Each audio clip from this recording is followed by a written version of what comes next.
في أجواء مشحونة بالتفاؤل حل المدرب الجديد للمنتخب الجزائري فلاديمير بيتكوفيتش بالجزائر ليبدأ رحلة جديدة مع محاربي الصحراء. بيتكوفيتش صاحب الخبرة الواسعة في عالم كرة القدم يعرف بقدرته على إخراج أفضل ما لدى اللاعبين وقيادة المنتخبات إلى النجاح. في أول ندوة صحفية له عبر بيتكوفيتش عن سعادته بتدريب منتخب كبير مثل الجزائر، مؤكداً ثقته بقدرته على تحقيق نتائج إيجابية.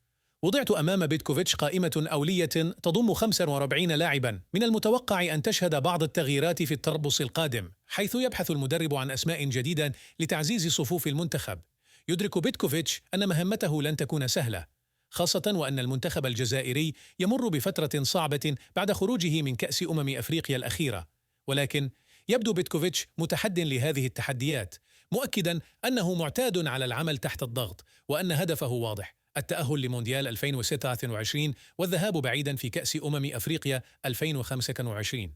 يواجه بيتكوفيتش بعض التحديات في بداية مسيرته مع المنتخب، أهمها غياب بعض اللاعبين بسبب الإصابات وتراجع مستوى بعض النجوم، ولكن يبقى بيتكوفيتش متفائلا، مؤكدا أنه قادر على إيجاد حلول بديلة، وأن المرحلة القادمة قد تشهد ظهور العديد من المواهب الشابة على ساحة المنتخب الجزائري.